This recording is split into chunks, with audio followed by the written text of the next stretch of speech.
Someone asked me once, what are you all fiddling with up here? And we're actually recording the homilies, and I am not sure whether that is a good thing or a bad thing yet. I recently read some very telling statistics. The average American home today has over 300,000 items in it. And that statistic can range anywhere from paper clips to ironing boards. But we have, on average, 300,000 items. And Americans, we spend $1.2 trillion annually on non-essential goods. In other words, on items that we really don't need. Today, that represents about 11% of consumer spending. In 1959, we only spent about 4% on non-essential items. So we are a nation that loves to possess a lot of stuff.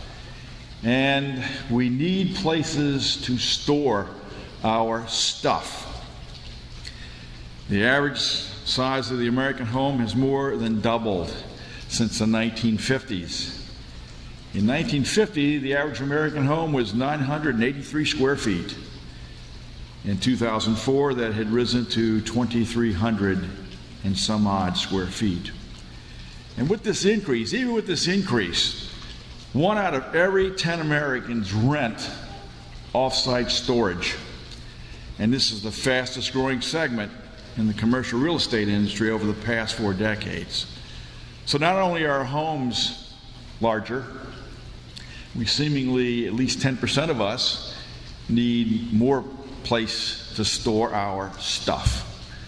So clearly, we are a nation that is attached to our possessions. We like our possessions. We don't want to give up our possessions. And I'm reminded of this attachment, as chronicled as all great things are, on a bumper sticker. And the bumper sticker read this: "My wife says she'll leave me if I don't sell my bass boat. God, I'm going to miss that woman."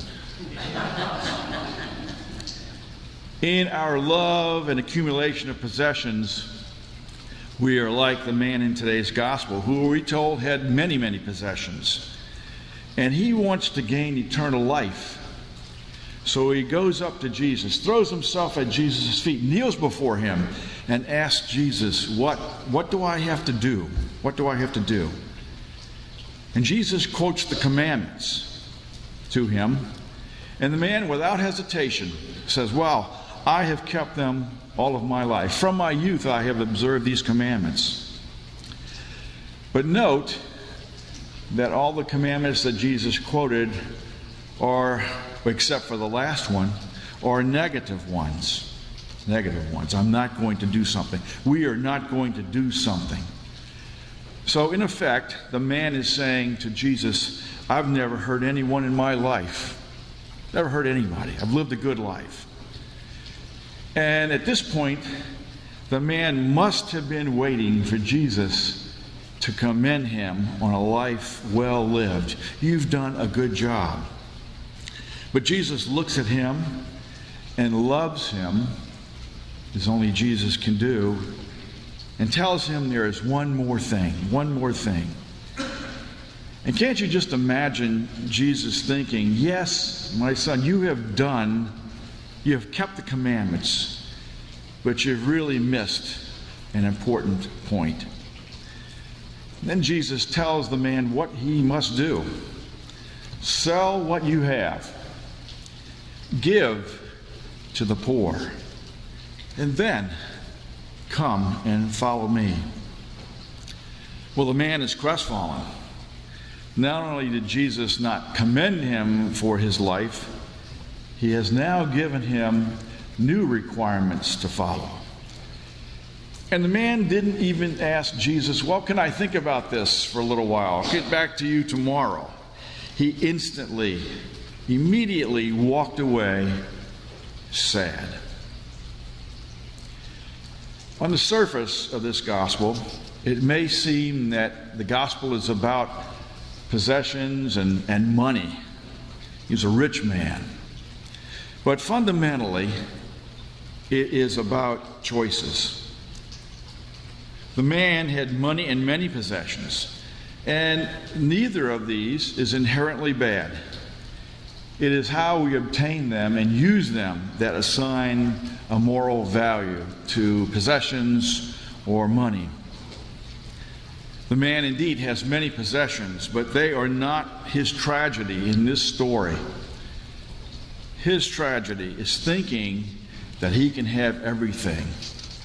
I can have it all. He sees Jesus, following Jesus, as just another thing that he can add to what he already possesses. Jesus, however, is telling him that to be a disciple, he must let go of something that he already has. He was attached to his possessions, and in a way, they possessed him. Jesus is in effect telling him to let go of those things that keep him from being free to follow Jesus. But the man who wishes to follow Jesus doesn't understand such freedom. And so he therefore abandons his hope of being a disciple, and he walks away. His failure is a reminder to us that we cannot have everything. In order to say yes to some things, we have to say no to others. Unless we are willing to pass on some very, very good things, we will not be able to possess what is better. To say yes to someone as a spouse, we must say no to every other person we could marry. To say yes to a challenging job that would stretch us, we have to say no to a job that places few demands on us. To say yes to a circle of friends who will be there for us forever, who will always support us, we have to say no to many other wonderful people with whom we do not have enough time to develop a relationship. We cannot have it all. This is why we must determine what is most important to us, and that let go of whatever else is holding us back from attaining it. And no one ever said these choices were easy. Such choices are indeed not easy. And we can become overwhelmed when considering them and protest, just like the disciples. After all, they had just heard Jesus say that it is easier for a camel to get through an eye of a needle than for the rich to attain the kingdom of heaven. And we must remember that the thinking then was that if I am rich, if I have many things, Jesus, God, must like me. I am blessed because God has bestowed his favor on me. And here Jesus is saying it's much easier for a camel to get through the eye of a needle. I read about that, and the eye of a needle Jesus was referring, perhaps some scholars say, to a gate that was actually in the city. The eye of the needle.